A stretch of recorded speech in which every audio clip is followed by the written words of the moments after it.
Dizia o Armando que eu acedi logo à primeira volta. Pois, tinha outro remédio, não é? Não tinha outro remédio porque, coisa que ele me diz, eu não podia deixar de fazer, porque ele também é generoso comigo e não só, mas também porque o renovamento tem para mim também um significado muito importante na minha vida e no meu ministério de diácono ajudou-me muito também a levar a sério esta opção. Não é fácil. A vida de diácono não é outra coisa que é um escravo, a seguir, para dar à Igreja e ao mundo o sinal de Cristo deve servir. Nós somos esse exemplo, devemos ser, devíamos para servir e não para ser servido. Porque o nosso lugar é sempre útil.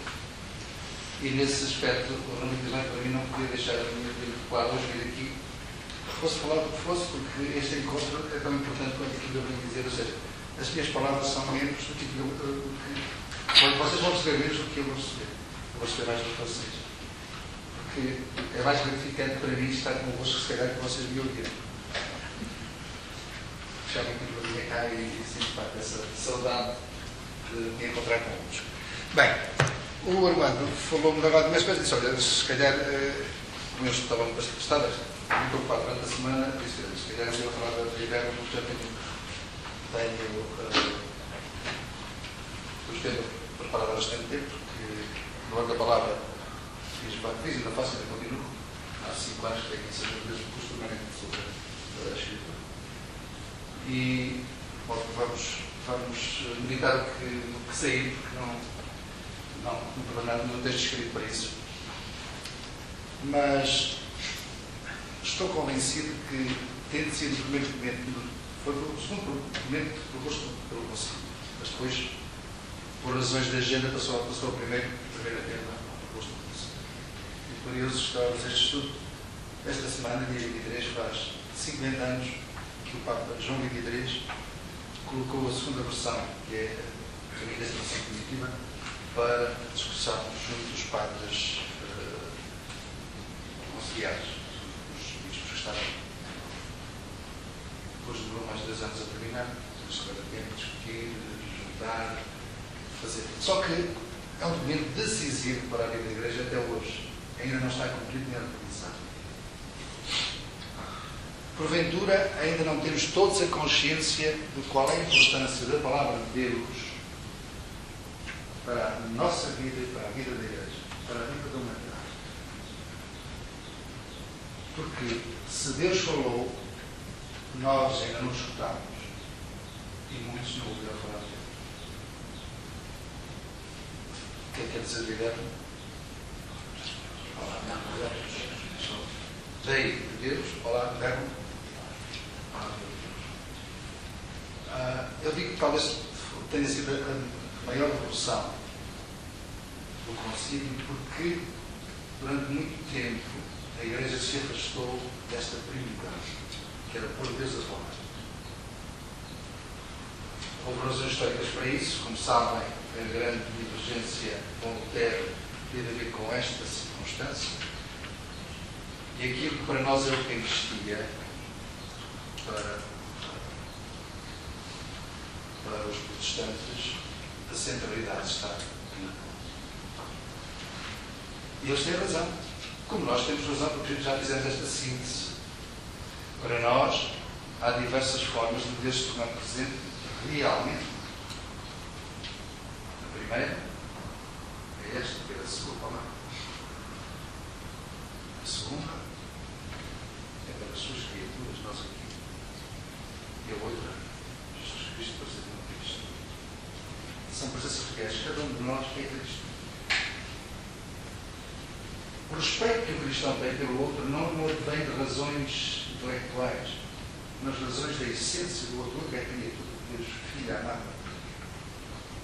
E merece o meu respeito, não porque nem posto por lei ou pela Convenção dos Direitos Humanos, mas porque ele é criatura amada por Deus.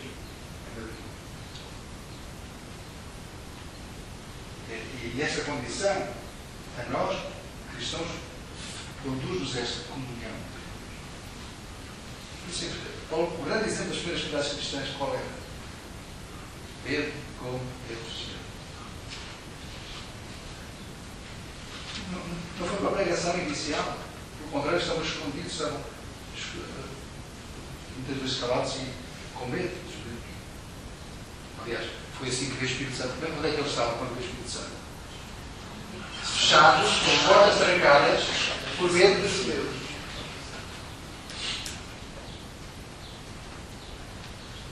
E esta realidade que a Igreja redescobriu para nos tornar conscientes de que Deus está mais presente do que eu posso imaginar. Que Ele me fala a palavra que eu entendo. Ou seja, que Ele me propõe uma palavra que eu me devo pôr a caminho para poder descobrir. Porque muito da palavra, mesmo do Evangelho, de forma mais simples, nós não temos ainda a habilitação, porque não fizemos esse caminho, para descobrir todo o conteúdo que a palavra tem. É das alegrias maiores que eu tenho na minha vida, é a descoberta daquilo que está escrito, que não são apenas aquelas palavras que eu me habituei a escutar, mas perceber o seu conteúdo, o alcance, a profundidade. Magnífico. Porque nos faz encontrar realmente com Deus. Porque se nós não formos capazes ainda de nos encontrar com Deus na sua palavra, o ver face a face na sua palavra, que me fala o coração, fala a inteligência, e é capaz até de dar para mim, de me dar palavras para eu poder comunicar a sua palavra ao outro. Porque a maior consolação que eu posso ter é dar ao outro as palavras de consolação que vêm de Deus, vêm do Espírito. E não a minha palavra, não é muito mais pobre. E esta realidade, inclusive, nos vemos a despertar aqui a importância central da palavra de Deus. Fez mudar toda a Igreja e fez radicalmente mudar de atitude, não só a Igreja no seu todo, mas como os cristãos. Já viram porque já vimos antes deste modo o que era estar na Igreja, sacerdote de costas voltadas para vocês, para nós todos, a dizer umas coisas que ninguém entendia, é que ninguém entendia. Eu estudei latim criança, até aos 20 anos, nós temos os finais, temos latim, parece demasiado,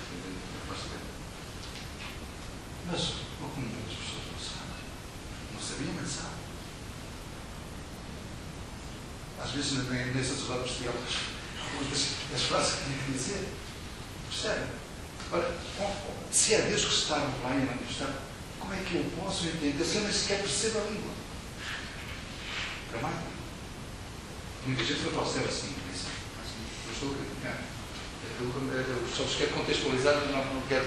As minhas palavras não terão aqui certeza e não aparece valorativo, nem do positivo, nem do pejorativo em relação ao que se passou ao passado. Não devemos nos passar ao passado, porque o passado é fundamento do nosso presente. Tal como o nosso presente é fundamento do futuro. Por isso, o caminho que fazemos aqui, e a construção da Igreja, e cada um de vocês tem essa responsabilidade, é a responsabilidade de hoje sermos o presente para o futuro de Deus. Porque o futuro da Igreja nasce a partir deste presente. E essa nossa responsabilidade não fica por aqui. Deus nos terá que dizer o que é que tu fizeste como fundamento deste presente para o homem da Igreja. Chatice que Deus corrido. Mas não vamos terminar, é que vos fazer ganhar consciência desta importância. Porque crescer nesta descoberta da palavra de Deus não é apenas um enriquecimento pessoal, não é para mim, é para que eu possa testemunhar e dar aos outros. Deus não nos dá nada para que nós podem crer. Dá-nos para o desafio. O que fica connosco, mora connosco. O Senhor partimos sobre ti e fica para além. É como os filhos. Os filhos são a nossa continuidade perpetuando-nos, os filhos. E não são para nós, são nossos. Só são nossos e eram de nós. Assim é também a palavra. Esta palavra que eu ajudo a descobrir e a abrir é um lançamento desta riqueza aqui. Mas isto, esta introdução que eu estou a fazer era para vos fazer perceber a importância deste documento. É bem pequenino. Eu creio que é o documento mais pequeno que eu consigo produzir. Só tem 26 artigos. Acaba no Brasil 10 dias.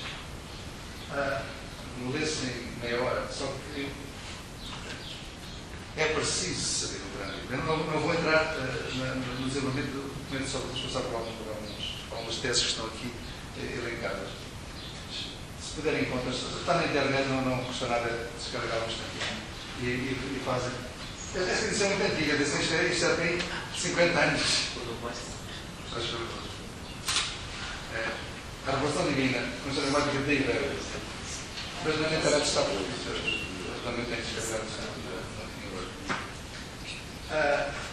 e o tema da Palavra de Deus fez-me vir à mente uma das passagens que ultimamente mais me tem acompanhado e que eu acho que tenho dado mais atenção, se calhar, porque isto, a circunstância para a questão, mas não só, me tem servido para encontrar, através desta reflexão da meditação, muito mais presente no projeto de Deus. Refiro-me à passagem de Lucas 24, 13 a 35. Que era mais que a passagem dos discípulos de Emaús. Vamos ver o que é que isto tem a ver com o assunto.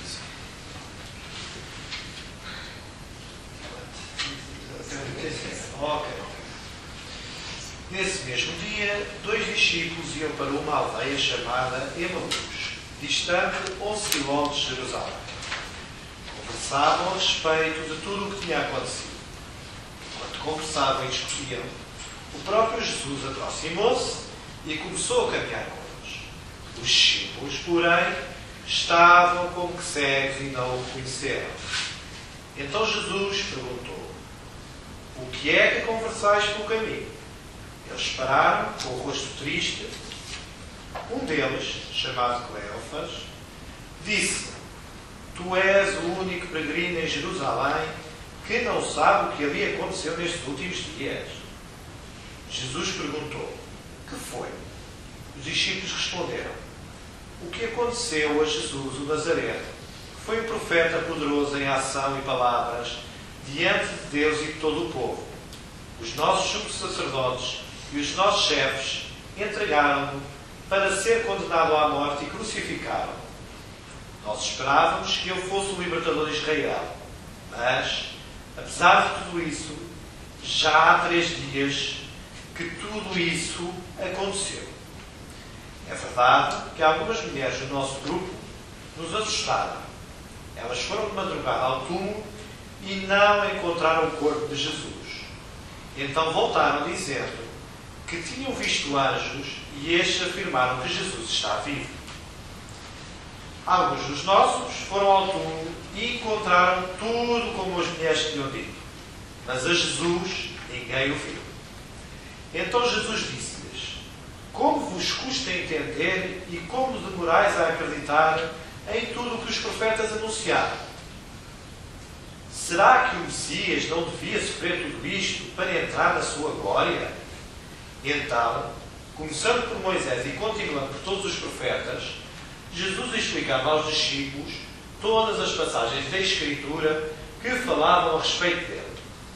Quando chegaram perto do povoado para onde iam, Jesus fez de conta que ia mais adiante. Eles, porém, insistiram com Jesus, dizendo: fica conosco, pois já é tarde e a noite já se aproxima. Então Jesus entrou para ficar com eles. Sentou-se à mesa com os dois, tomou o pão e abençoou-o, depois partiu-o e entregou-lhe. Nisto, os olhos dos discípulos abriram-se e eles reconheciam Jesus. Jesus, porém, desapareceu da sua presença. Então, um disse ao outro: não ardia o nosso coração quando ele nos falava pelo caminho e nos explicava as Escrituras? Na mesma hora, levantaram-se e voltaram para Jerusalém, onde encontraram os 11 reunidos com os outros. E estes confirmaram: realmente o Senhor ressuscitou e apareceu a Simão. Então, os dois contaram o que tinha acontecido no caminho e como tinham reconhecido Jesus quando ele partiu o pão.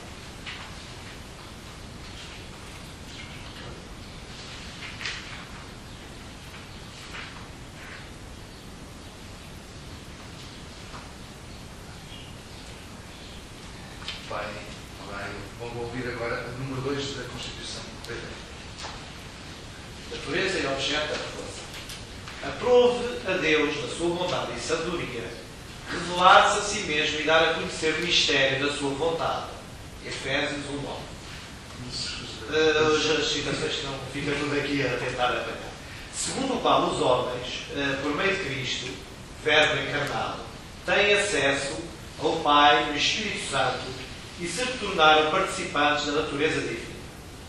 Em virtude desta revelação, Deus invisível, a riqueza do seu amor, fala aos homens como amigos e convive com eles, para os convidar e admitir à comunhão com ele. Esta economia da revelação realiza-se por meio de ações e palavras intimamente relacionadas entre si. Ações e palavras. De tal maneira que as obras realizadas por Deus na história da salvação manifestam e confirmam a doutrina e as realidades significadas pelas palavras. E as palavras, por sua vez, declaram as obras e esclarecem o mistério nelas contido.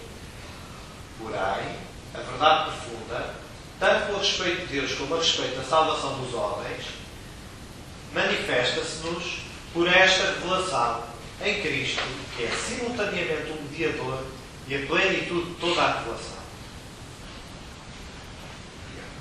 O que estamos a falar aqui é do mistério da Trindade. Deus que se revela em Jesus. Jesus que se dá a conhecer. E quem o dá a conhecer?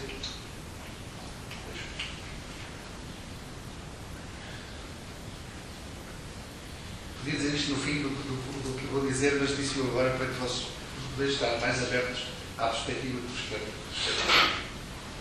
É que, de facto, Deus escolheu revelar-se-nos, dar-se-nos a conhecer. Quando lemos o Gênesis, nos primeiros capítulos, começaram de certeza, os primeiros capítulos do Gênesis não foram os primeiros livros a serem escritos. Pelo contrário, são já muito avançados, já quase no final da discurso bíblico. Porque a Bíblia não é um livro sequencial de história. Não é.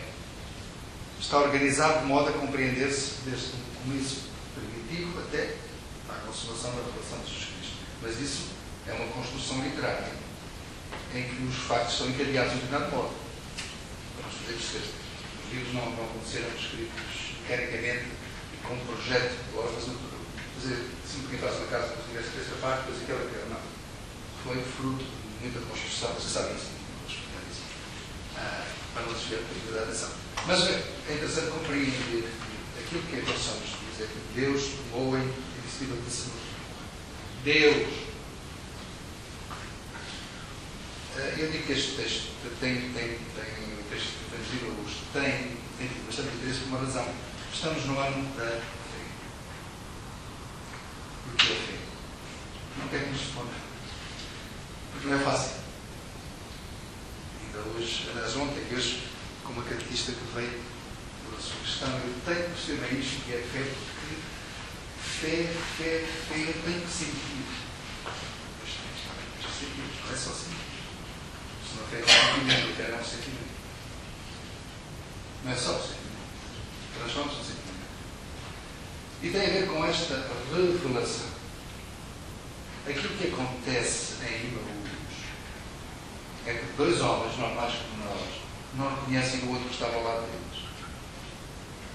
Que tinha andado com eles. É estranho, não é? É um bocadinho. Parece que Deus está assim a brincar um bocadinho connosco, nos põe à nossa frente pessoas que nós deveríamos conhecer e conhecer, mas não reconhecemos. Mas ainda, porque é que ele ressuscitado se torna presente? Para quê? Se as mulheres já tinham que o tinham visto, se manifestou a alguns irmãos. E é interessante que o texto, isso não é por acaso.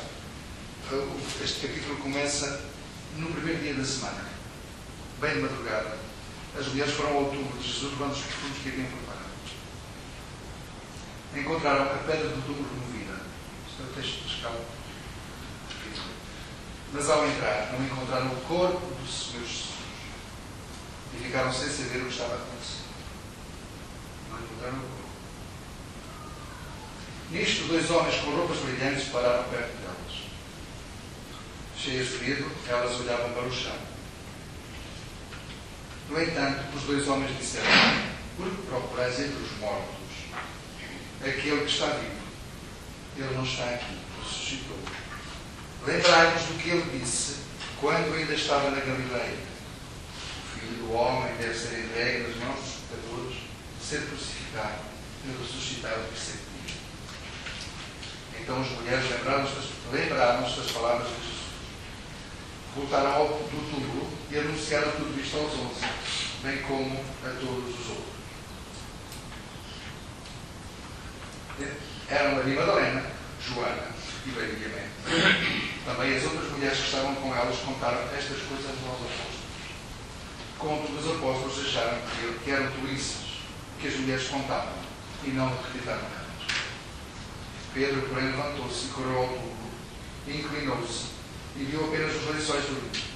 Então voltou para casa, admirado do que havia acontecido.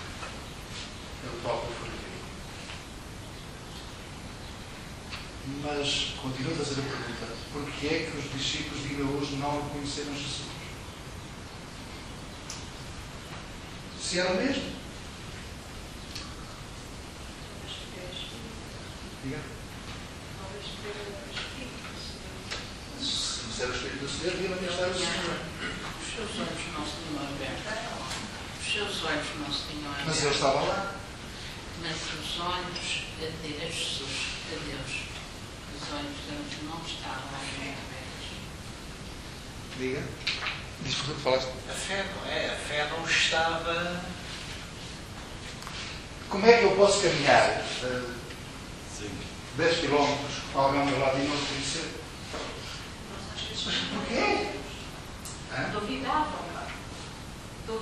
Mas estava lá e ia com eles. Mas Maria Madalena, aquela mulher apaixonada. faltou-lhes a fé nesse momento? Não sei. Maria Madalena, aquela mulher apaixonada por Jesus, Que eles duvidavam. pensava que era jardineiro. Senhor, diz-me onde o puseste. Se foste tu que o levaste, diz-me lá onde é que o puseste. Porquê?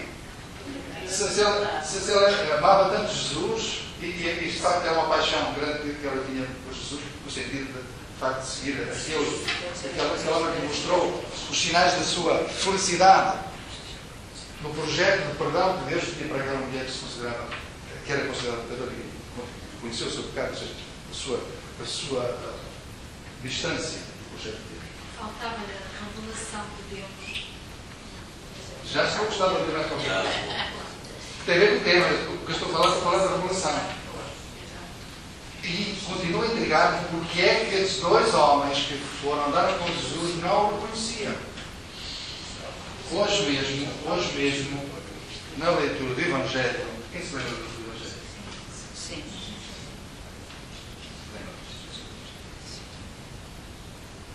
Foram buscar. Lançaram as veias. Pedro, Já foi a segunda parte disto. Mas a primeira foi mais intrigante. Porque também não está em Certamente Jesus é ressuscitado e não tem sido glorificado, mas certamente seria uma transformação do seu corpo. Isto Atenção. ocultava-os. Jesus morreu ou não morreu? Morreu. Morreu esteve morto. como homem. Depois ressuscitou glorioso. Tinha o corpo glorioso. Morreu como homem e ressuscitou como Deus. Bom, é mistério, mas é mistério compreensível nesse sentido, da percepção da sua revelação. Eu estou inquietado de propósito.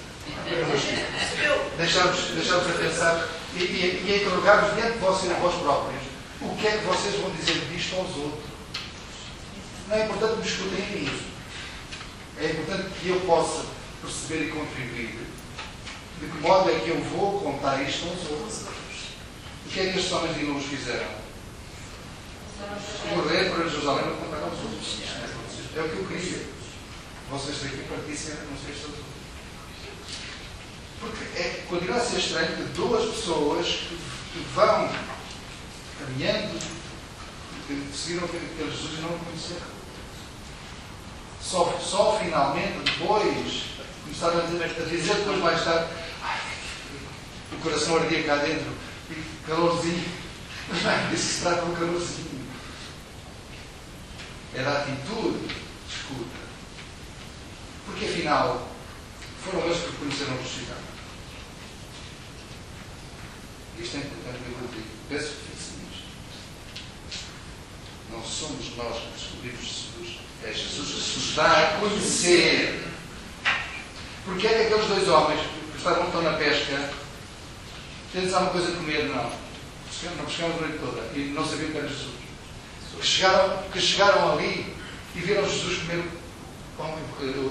pão e o peixe, e daí a casa não estava outra vez. Desapareceram no meio deles.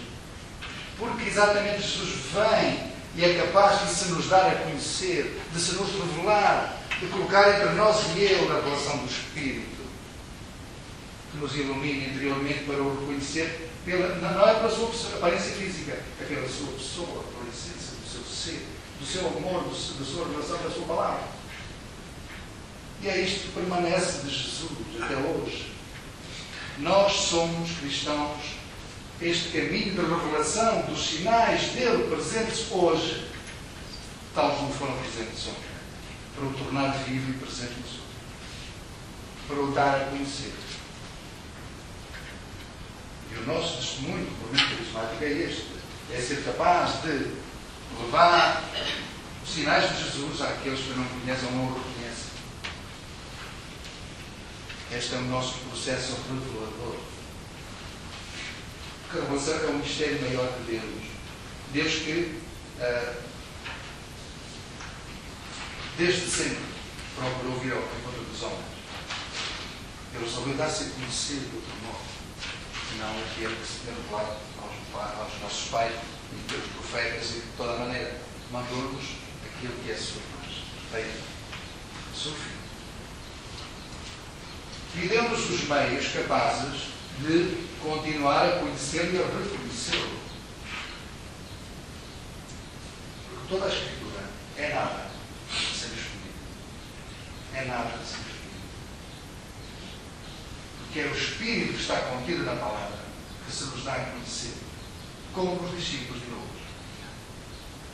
Podemos andar aqui a fazer tratados bíblicos para tentar compreender. Se não tivermos aquela presença do Espírito que nos dá aquele fluido. Se vocês fizerem dessa experiência, não tiveram que ler o texto, pedem a explicação do Espírito Santo. Leem o texto. De repente há uma coisa nova, uma luz que se na compreensão daquilo que são palavras que somadas e juntas já tinham 20 vezes, 50 vezes, e ainda não tinham entrado na essência do texto.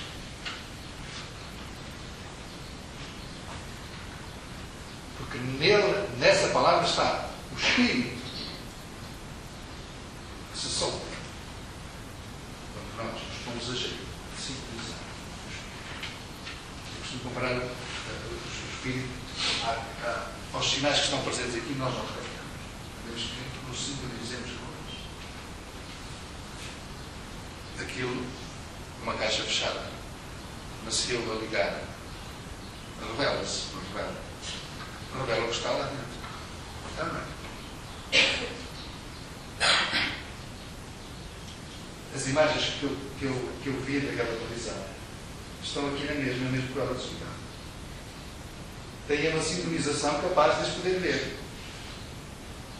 Se eu mudar de sintonia para outro canal, vejo outra coisa. A palavra vez tem, existe nós esta sintonia. E quem é o agente desta sintonia? Esta é a força do Espírito. A palavra não seria nada sem o Espírito. Seria apenas uma soma de letras que juntas para dar uma frase mais ou menos coerente, mas sem sentido se não for o Espírito. Há outra passagem que eu vos quero comentar também, e isto ficámos a gritar a minha mãe a falar sobre isto, mas só vos dar umas pistas, porque eu não fiz muito tratado para isto. No fim, dizeremos o que dissemos, mas. Ora, lembro lá este prólogo da primeira carta de São João, que é o capítulo 1 de São João, número 1 até ao capítulo 1. 1 a 4. É que é interessante. Primeira carta de São João. E o prólogo. O prólogo. Aquilo que existia desde o princípio, o que ouvimos, o que vimos com os nossos olhos, o que contemplamos, o que as nossas mãos apalparam, falamos da palavra que é a vida. Porque a vida manifestou-se, nós vimos-la, damos testemunho dela e vos anunciamos a vida eterna. Ela estava voltada para o Pai e manifestou-se-nos. O que vimos e ouvimos, isso agora nós vos anunciamos, para que estejais em comunhão connosco. A nossa comunhão é com o Pai e com o seu Filho Jesus. E escrevemos-vos estas coisas para que a vossa alegria seja completa.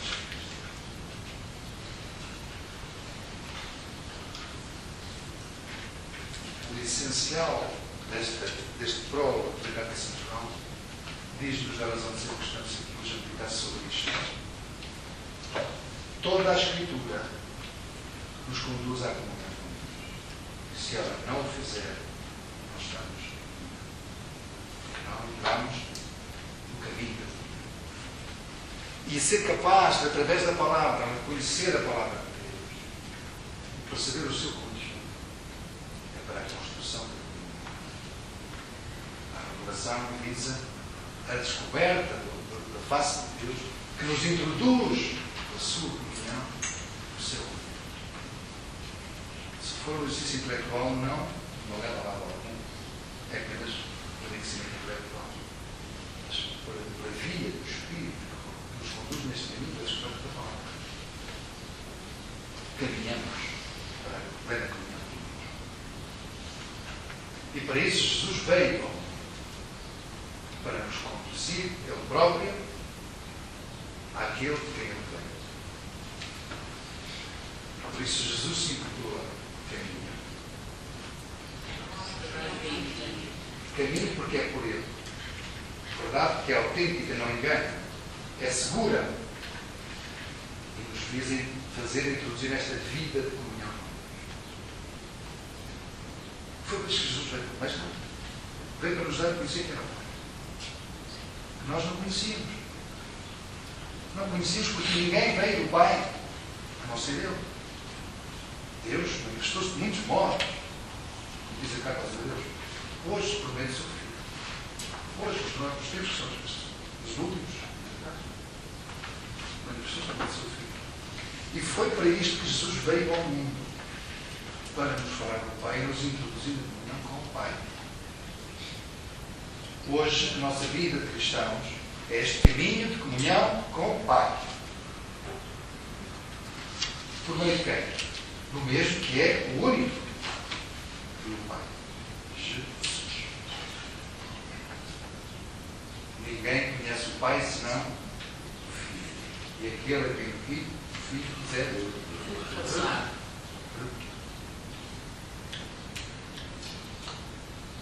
Perceber isto é entrar no mistério maior de Deus, do amor de Deus.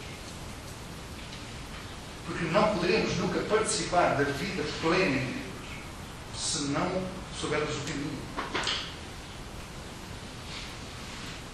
E a importância da encarnação de Jesus é que, por meio desta condição humana, Jesus, igual a nós, é possível aceder a Deus.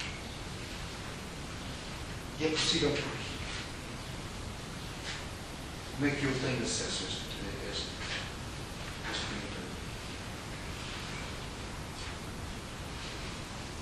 Apanhando a glória de Jesus. Ou seja, tornando-me seu corpo. Como é que eu faço comunhão com Cristo? Deixando que Ele se aproprie de mim, entregar-me à sua pessoa. Porque quando a gente pensa que ao comer o corpo de Cristo, é ela que come Cristo. Mas não, nós somos assumidos no corpo de Cristo. Certo? Não sou eu que recebo Cristo e crucifiquei, sou eu que fiquei em Cristo porque Cristo me assume no seu corpo. Eu sou introduzido no corpo de Cristo por via desta participação da sua vida comum. E é por isso é que nós, cristãos, vivemos em comunhão, comungando todos os dias. Reforçamos a comunhão. Há muitas formas de comunhão, para falar isso aqui, dava para dia 3 dias. Porque toda esta realidade de Jesus Cristo nos deixou a Eucaristia foi para nos possibilitar a plena comunhão com Ele e deste modo. Sempre me intrigou aquela passagem e quando eu percebi, para mim foi a solução. A solução desta compreensão da missão de Jesus. Ninguém vai ao Pai senão por mim. Ninguém vai ao Pai senão por mim. E nem são as minhas devoções que me levam ao Pai. Assim, a minha cristificação, a minha identificação com Cristo e viver segundo Cristo e com Cristo. Por Cristo, com Cristo e em Cristo. Às vezes ouvimos isto, às vezes não percebemos bem. É que é por Ele, é com Ele e nele. Que eu, ao assumir esta comunhão, e há muitas comunhões, a comunhão do Espírito, a comunhão da Palavra, a comunhão do Cristo. Mas falo da Eucarística é mais fácil de perceber. É por esta comunhão Eucarística que eu me torno parte dele. Ele me conduz ao Pai. Ele transforma-me para que eu, com Ele, faça um com o Pai. Eu e o Pai somos um pessoal. Se eu me torno parte do corpo de Cristo, eu sou Cristo também. Portanto, ninguém vai ao Pai senão por mim, por esta vida. Mas de que modo é que os sinais de Jesus, com isto completamos o ciclo dos intervenientes deste processo, de que modo é que os sinais de que Jesus se torna presente têm eficácia e são autênticos? Ou seja, de que modo é que um pedacinho de farinha amassada e um pedaço de pizza se tornam corpo de Cristo, se tornam parte do corpo de Cristo. Se não pela ação do Espírito que transforma aqueles sinais em realidade autêntica da sua presença. Mais ainda, de que modo é que esta comunhão fraterna, o amor, o perdão, a compreensão, a ajuda cristã, a ajuda fraterna, não torna corpo de Cristo?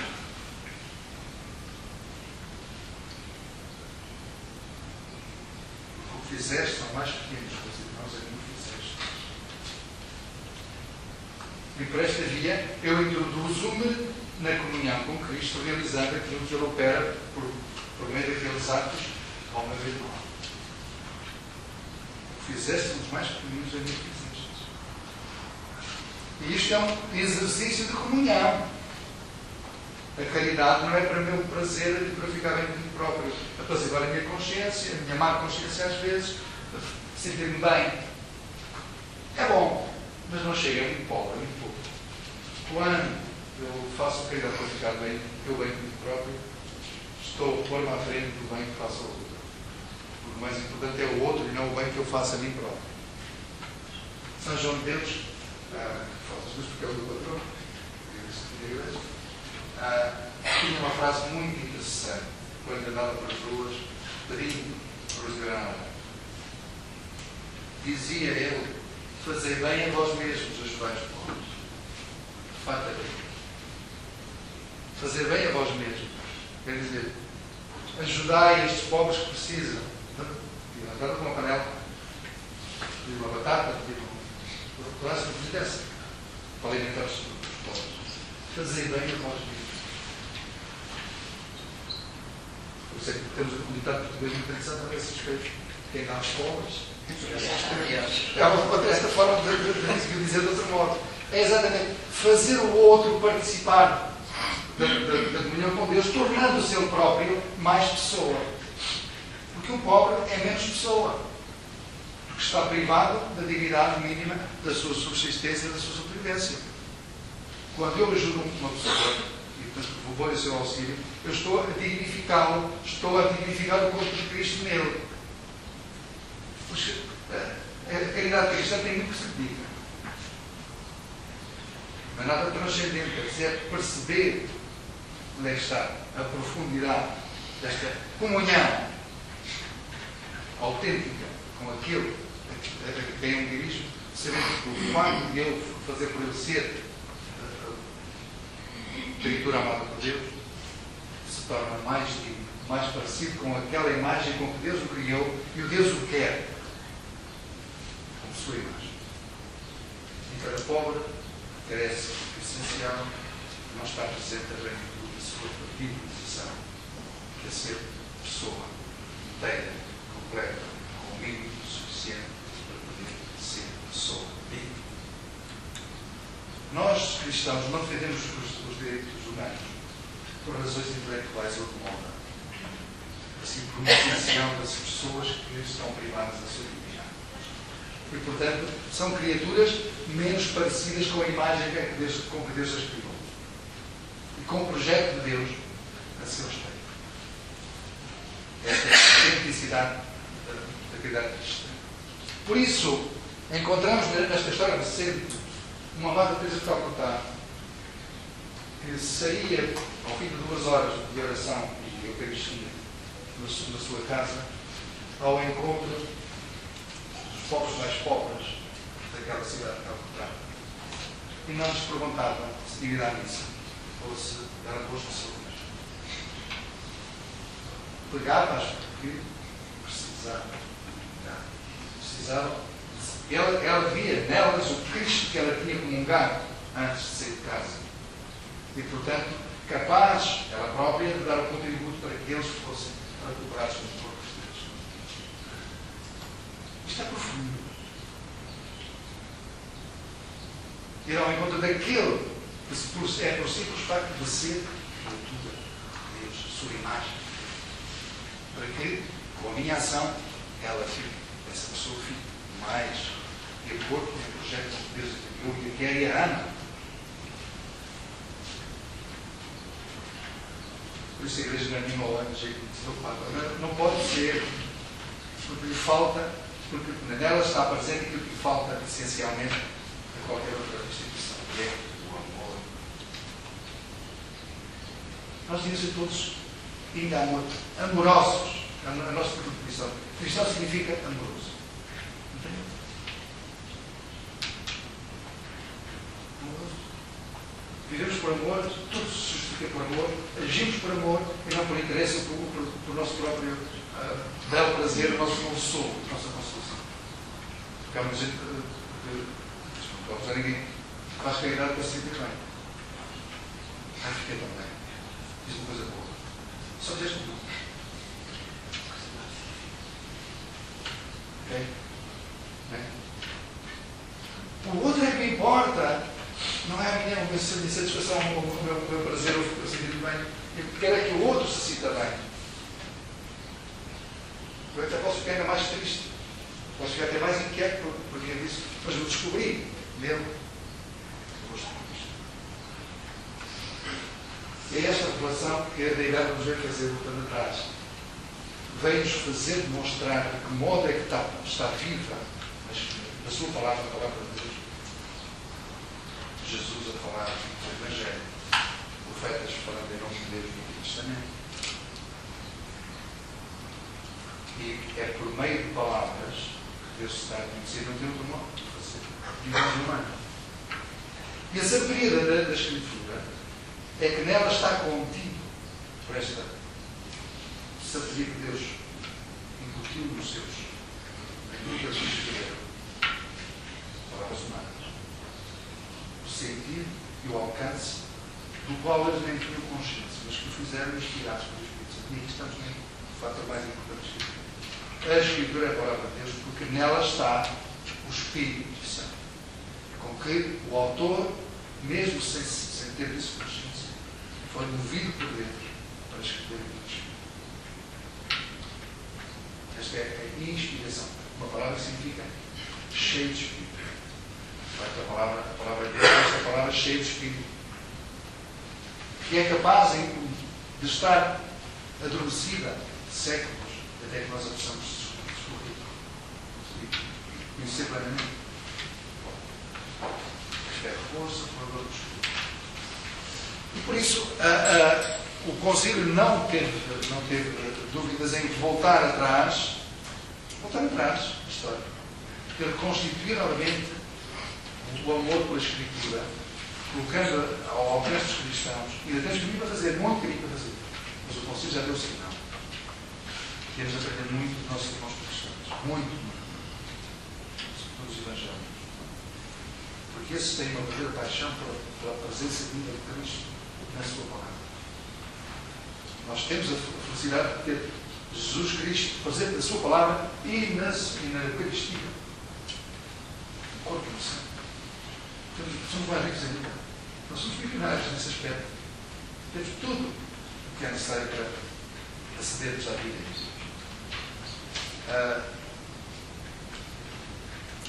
Timóteo tinha também a este respeito uma 2 Timóteo 3,16, que eu vos vou referir para poder servir de guia também. 2 Timóteo 3,16, para termos a consciência da importância e da dignidade da palavra de Deus. Diz Timóteo, São Paulo a Timóteo: toda a Escritura é inspirada por Deus. Toda a Escritura é inspirada por Deus. Cântico dos Cânticos, o livro do Gênesis, o Apocalipse, qualquer Evangelho, os Atos dos Apóstolos, os Cartas de São Paulo, todos eles são inspirados por Deus. E é útil para ensinar. Ensinar o quê? Para descobrir. Para refutar a mentira, o distanciamento da ausência de Deus. Para corrigir o nosso modo de pensar, o nosso modo de ver o outro, os outros, e de descobrir Deus nos outros. Para educar na justiça. Nós temos a falar disto. A palavra de Deus é útil para educar na justiça, a fim de que o homem de Deus seja perfeito, preparado para toda a boa obra, para nos tornar melhores pessoas. É útil para nos tornar melhores pessoas. Segundo Timóteo. Meditem.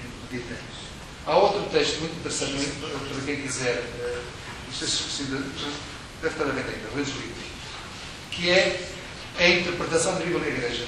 Leiam isto, se puderem e quiserem, porque é, de facto, uma das coisas. A interpretação da Bíblia na Igreja. São as linhas mestras do cristão para a descoberta dos critérios de estudo das Escrituras. Ela foi escrita, foi acompanhada muito de perto pelo nosso Papa Emérito, o Papa Leão XVI, mas na altura em que ela era prefeita da Congregação Partilha da Fé, porque é um documento muito importante que veio marcar uma nova fase de interpretação das ferramentas que são necessárias para proceder a cada Escritura. Vou falar disso agora, porque isso seriam anos a falar disto. Temos que ter ferramentas capazes de descobrir o que está acontecendo a Escritura. Nós, cristãos católicos, estamos muito longe de nos tornarmos aptos a descobrir, a poder não só conhecer o que está escrito, mas também poder partilhar com os outros. Isso é muito importante. Como é que nós podemos explicar a Escritura como Jesus fez aos cidadãos, se não estamos a jeito de poder fazer? De facto, aqui os olhos foram privilegiados, porque o livro do próprio Jesus é a explicação daquilo que aconteceu. Bem, quantos minutos tem mais? 2? 2 minutos? Então, só mais um bocadinho. 10 minutos. Leva a conta de penitência, não é? Quantas vezes eu sempre perdoe. Ora bem, o modo de interpretar os textos bíblicos para os homens e mulheres de hoje tem consequências diretas sobre esta relação pessoal e comunitária de cada um de nós com Deus. E está também estreitamente ligado à missão da Igreja. A missão da Igreja é conduzir todos ao Pai, conduzir todos a Jesus Cristo. E por isso, os textos bíblicos devem-nos fazer conduzir os outros ao amor de Deus, à descoberta de tudo quanto Deus tem para nos dar. Trata-se, portanto, de um problema vital para nós e para a Igreja, esta capacidade de poder ir ao encontro dos textos, para não só os poder compreender, mas por poder, a partir da nossa compreensão, a partir disso que nós conseguimos. Como os discípulos fizeram, foram contar aos irmãos aquilo que tinham tido como privilégio de escutar da boca de Jesus, aquilo que ele tinha critérios de dizer. Como a palavra de Deus se fez semelhante aos homens em tudo, Jesus Cristo, não é? Exceto no pecado, assim também a palavra de Deus expressa a linguagem humana, se assemelhou em tudo à linguagem humana, exceto no pecado. Ou seja, Jesus que se torna a palavra humana, capaz de se dar a compreender do mesmo modo que nós hoje tomamos a palavra de Deus, essa palavra, sabendo que ela é a palavra do próprio Cristo. Portanto, não nos entendemos. Somos capazes de compreender os textos da Escritura com a inspiração do Espírito Santo, capazes de interpretar com certeza. Deus não nos entende.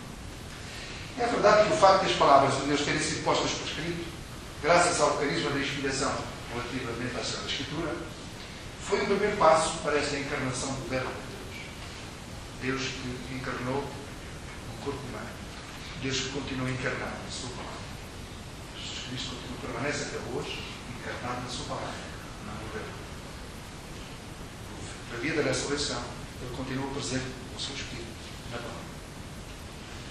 Estas palavras escritas constituíram, de facto, um meio estável de comunicação e de comunhão entre o povo de Deus e o seu Senhor. Quando Deus se exprime a linguagem humana, Ele não dá a cada expressão um valor uniforme, mas utiliza as possíveis variações da própria linguagem em cada tempo com uma flexibilidade extrema, capaz de poder conduzir-nos à descoberta daquilo que Ele nos quer dizer. E vejam o trabalho que existe na história da Igreja, até hoje, sobre o estudo do Evangelho, o estudo das cartas apostólicas, o estudo de todos os livros do Novo Testamento. O que é que lá está contido na força do Espírito que nós levamos séculos a descobrir? Ou pelas ferramentas que não temos, ou pela história que não estudamos e não descobrimos, ou pela arqueologia que não conseguimos detectar.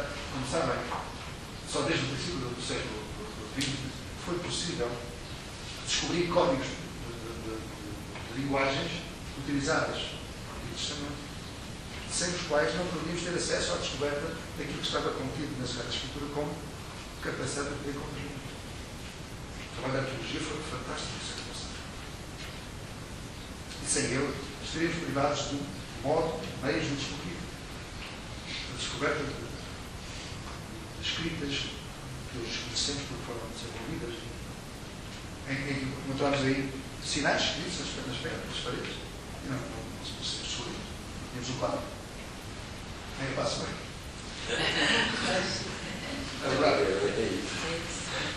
Para respeitar a coerência da fé da Igreja e da inspiração da Escritura, o estudo da Escritura cristã deve estar atenta a não se limitar aos aspectos humanos do texto bíblico. É preciso que também ajude o povo cristão a perceber mais nitidamente nestes textos a palavra de Deus. Não é só compreendê-los, é ver como é que Deus me fala. De maneira a acolherem-na melhor para viverem melhor a comunhão com Deus. A descoberta da Escritura deve levar-nos a maior comunhão. Para este fim, é evidentemente necessário que o estudioso perceba nos textos a palavra divina. E isto só lhe é possível se o seu trabalho intelectual for alimentado por um impulso de vida espiritual. Ninguém vai lá apenas por si mesmo. Assim se alimentar em si próprio. Este caminho espiritual da descoberta em nós, Cristo, que nos leva a, com Ele, fazermos este caminho tal e qual como os discípulos de Emaús. É com esta imagem para poder compreender, captar que aqueles dois homens sozinhos não teriam descoberto nada. Teriam ido para casa tristes, desiludidos e desamparados, sem perceber o que se tinha passado. Mas Ele caminha com eles. E eles não se apercebem quem é.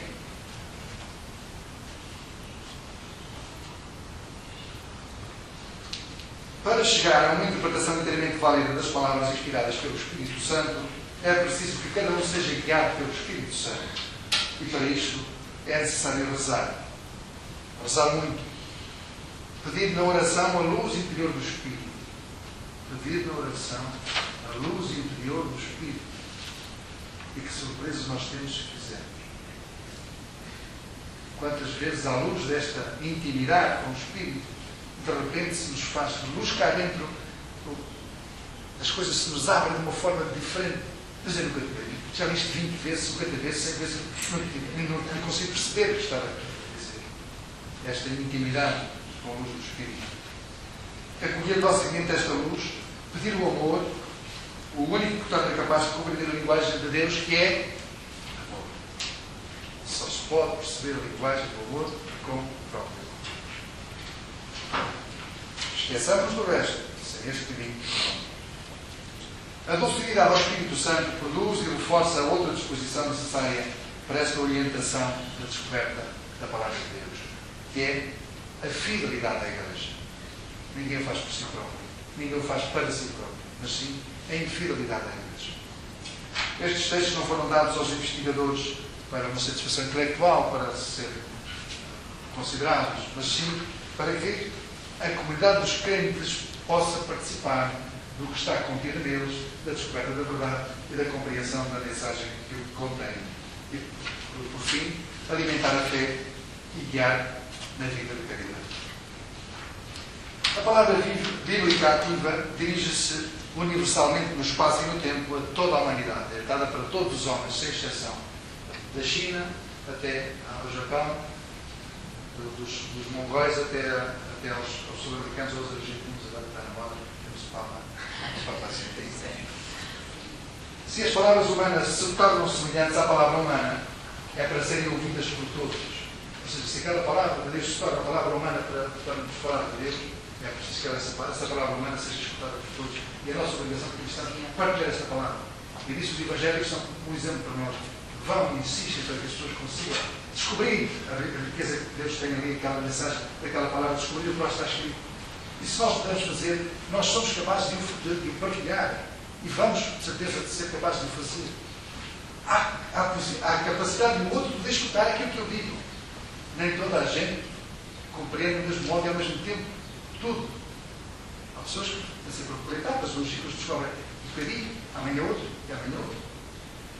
Mas se nós tivermos já descobrir um sentido maior, uma percepção mais completa, somos capazes de, assim como ensinamos as contas às crianças, quando ensinamos a fórmula de Newton, logo quando começa a matemática, na verdade, tem que ser 1 mais 1 são 2, devagarinho, multiplicando, até que chegamos à matemática avançada e podemos explicar coisas mais elevadas, mas é aos poucos.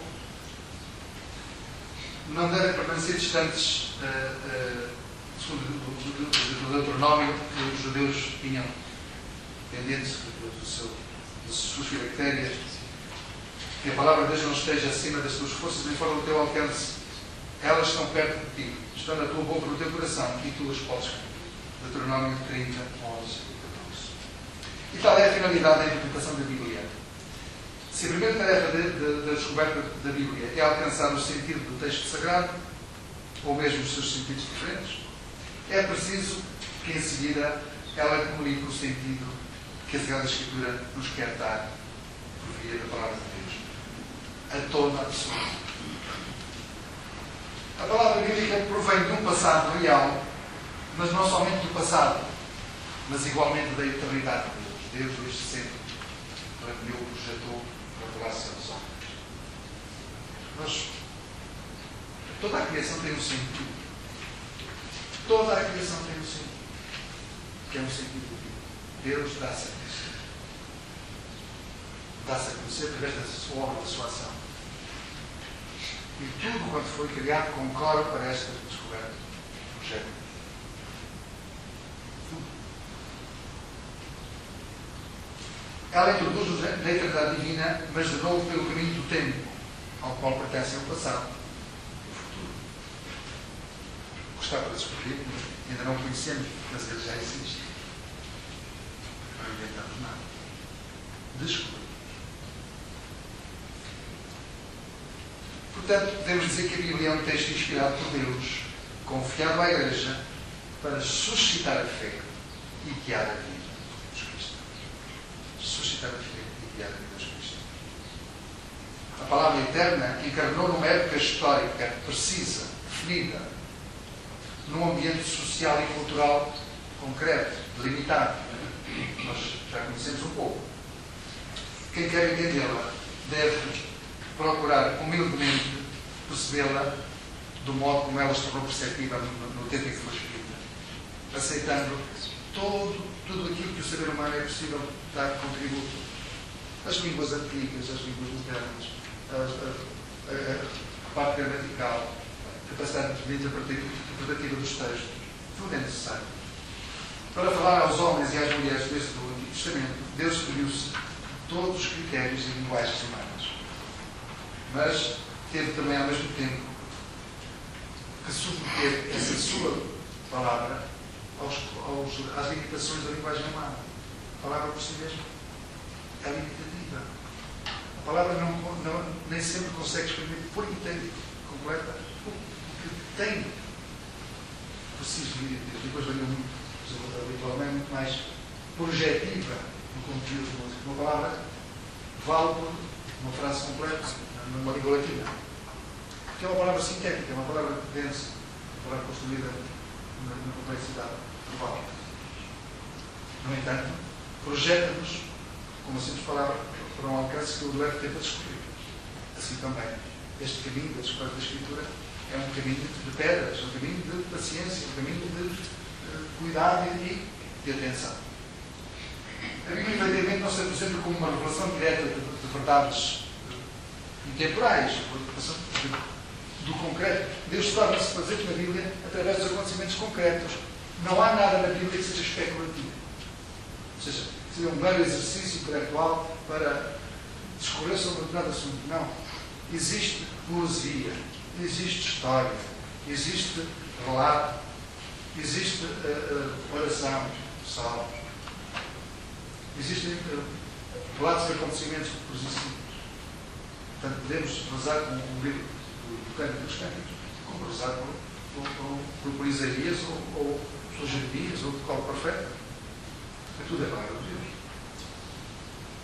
Diferentemente de outras religiões, a mensagem bíblica enraiza sempre na história.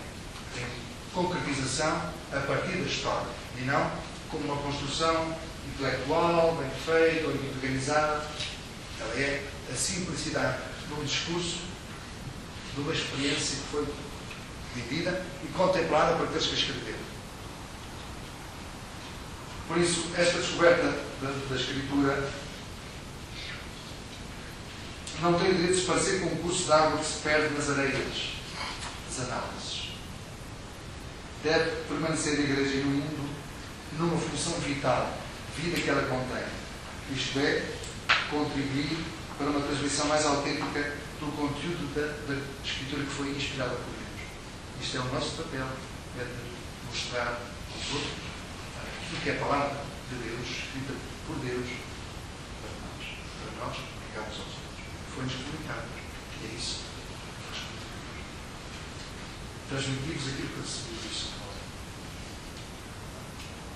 Isso foi o Senhor do caminho.